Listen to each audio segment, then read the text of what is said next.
ગુજરાત રાજ્યમાં આદિવાસી પટ્ટીના ગામો પર ગરીબ અને મધ્યમ વર્ગના લોકોને લલચાવી ફોસલાવી ખ્રિસ્તી ધર્મમાં ધર્મ પરિવર્તન કરાવતું હોવાનું સાંભળવા મળ્યું હતું. પણ જ્યારે સુરત જિલ્લાના માંડવી તાલુકામાં ધર્માંતર કરાવતી શિક્ષકોની મોટી ટોળકી પોલીસ હાથે પકડાય ત્યારે ધર્માંતરની આખી પ્રવૃત્તિ કઈ રીતના થતી હતી, કોણ કરાવતું હતું અને ધર્માંતરની પ્રવૃત્તિમાં કોણ કોણ હતા સામેલ, એ તમામ પ્રકારની ચોંકાવનારી માહિતી પોલીસ તપાસમાં બહાર આવી છે. જ્યારે માંડવી તાલુકામાં પકડાયેલા ધર્માંતરના ગુનાની વાત કરીએ તો શિક્ષકોની મોટી ટોળી કરાવતી હતી ધર્માંતર. આ શિક્ષકોની ટોળીનો માસ્ટર માઇન્ડ હતો રામજી ચૌધરી, જેનું નામ રામજી પણ એ ખ્રિસ્તી ધર્મમાં લોકોનું ધર્મ પરિવર્તન કરાવતો હતો. આટલું જ નહીં, પણ એનો દીકરો અંકિત ચૌધરી વ્યવસાય તબીબ હોય, પણ તે પોતાના દવાખાને આવતા તબીબોની સારવાર ઓછી, પણ તેમની પાસે ધર્માંતરની પ્રવૃત્તિ બાબતે વધારે પડતી પ્રચાર પ્રસાર અને લોકોને ધર્મ પરિવર્તન કરવા માટે પ્રેરતો હતો. ત્યારે ધર્મ પરિવર્તનના આખા ગુનામાં કોણ કોણ સામેલ છે, કેવી રીતના થતું ધર્મ પરિવર્તન અને ધર્મ પરિવર્તનની આખી ઘટનામાં પોલીસે અત્યાર સુધીમાં શું શું કરી છે તપાસ, એ તમામ બાબતો વિડીયોમાં તમારી સાથે વિગતવાર કરવી છે. વૈષ્ણવજન તો તેને કહીએ જે પીડ પરાઈ જાનાને રે. નમસ્કાર, નવજીવન ન્યૂઝ સાથે સુરતથી હું છું દિલીપ ચાવડા અને વાત કરવી છે ધર્માંતરના સૌથી મોટા ગુનાહિત કૃત્યની. સુરત જિલ્લાના માંડવી તાલુકામાં શિક્ષકોની એક મોટી ટોળી જે ધર્માંતરની પ્રવૃત્તિ કરતી આવી હોય તે બાબતે સુરત ગ્રામ્ય પોલીસના માંડવી પોલીસ સ્ટેશનમાં નોંધાયેલી ફરિયાદના અનુસંધાને પોલીસ જ્યારે તપાસમાં કામે લાગી ત્યારે અનેક ચોંકાવનારી બાબતો બહાર આવી. ધર્માંતરની પ્રવૃત્તિમાં માસ્ટર માઇન્ડ હતો એક સરકારી પ્રાથમિક શાળાનો આચાર્ય કે જે ખ્રિસ્તી ધર્મનો પાસ્ટર પણ હોય, જે આદિવાસી પટ્ટીના ગરીબ અને મધ્યમ વર્ગના લોકોને લલચાવી ફોસલાવી કે વિવિધ પ્રકારે ધર્માંતરની પ્રવૃત્તિ તરફ લઈ જતો હતો. ત્યારે આચાર્ય રામજી ચૌધરી કે જેનું નામ રામજી હતું, પણ એ કાયદેસર ખ્રિસ્તી ધર્મનું કામ કરતો હતો અને ખ્રિસ્તી ધર્મના પ્રચાર પ્રસાર સાથે જ એ હિન્દુ ધર્મના લોકોને ખ્રિસ્તી ધર્મ તરફ વાળતો હતો. ત્યારે રામજી ચૌધરી સાથે જ તેના આ ગેરકાયદેસરના પ્રવૃત્તિમાં તેનો દીકરો અંકિત ચૌધરી પર સામેલ હતો.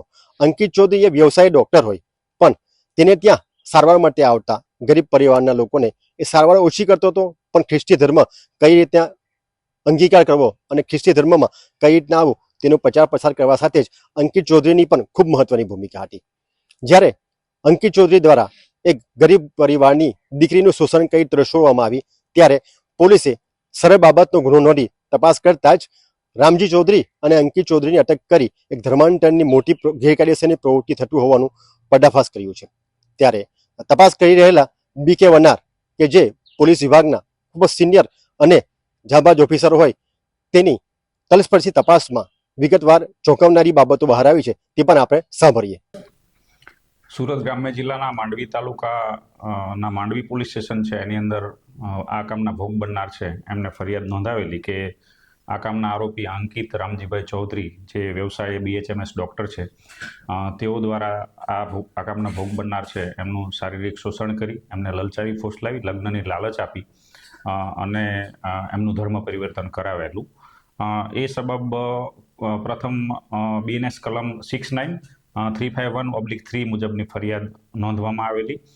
વધુ તથ્યો આ કામના ફરિયાદીએ રજૂ કરતા અને પુરાવા રજૂ કરતા વધુ તપાસ આદરવામાં આવેલી અને એ વધુ તપાસ દરમિયાન ધર્માંતરણ થયેલ હોવાની હકીકત છે એ અંગેના પુરાવા મળતા ગુજરાત ધાર્મિક સ્વતંત્ર અધિનિયમ 2003ની વિવિધ કલમો તળે કલમોનો ઉમેરો કરવામાં આવેલો.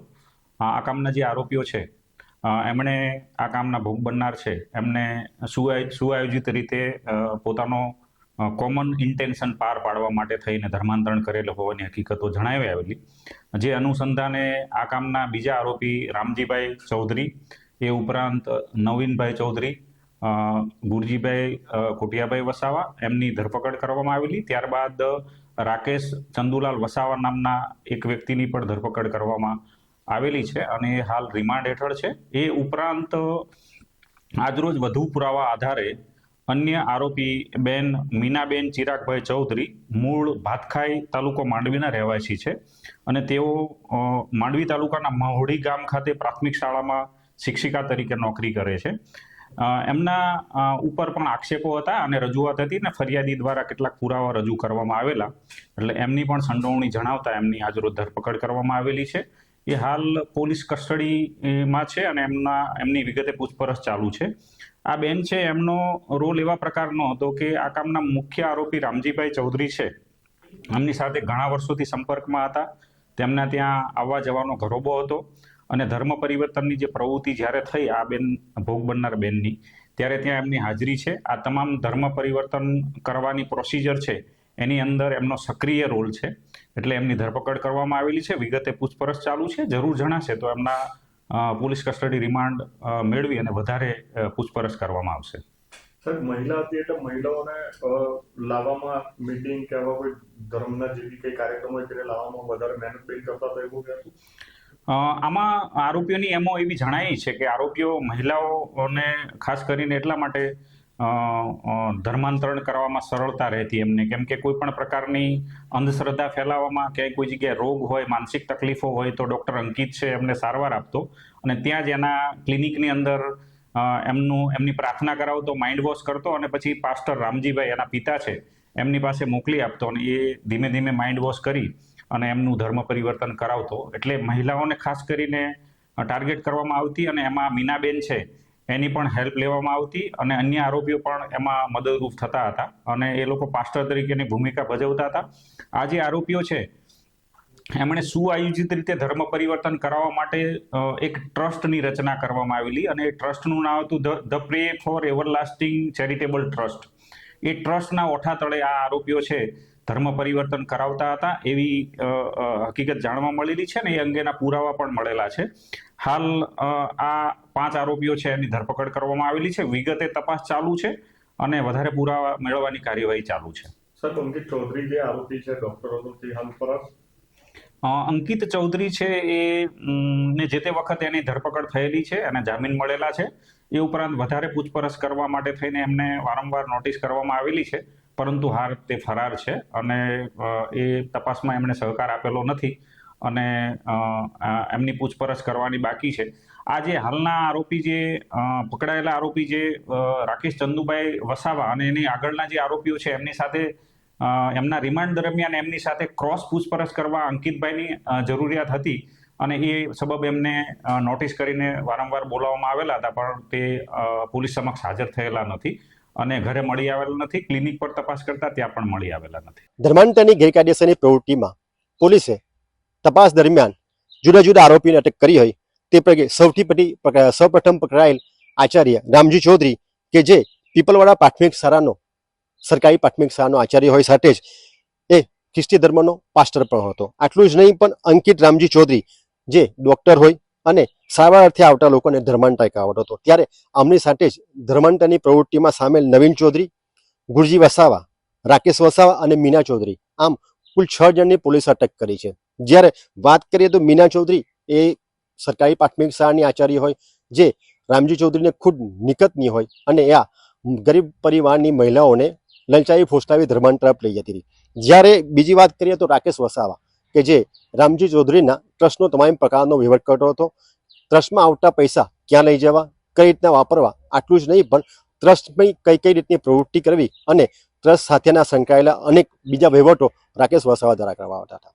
ત્યારે પોલીસે કુલ 6ની અટક કરી વધુ તપાસ હાથ ધરી છે. ત્યારે ગંભીર પ્રકારના ગુનામાં સ્થાનિક લોકો પણ આગળ આવી વિવિધ સમાજના અને ધર્મના લોકોએ ભેગા મળી આ બાબતે ગંભીરતાપૂર્વકની પોલીસ તપાસ કરે અને જવાબદાર તમામ લોકોને જેલના સળિયા પાછળ ધકેલે તે માટે એક પ્રાંતને આવેદનપત્ર આપીને રજૂઆત પણ કરી હતી.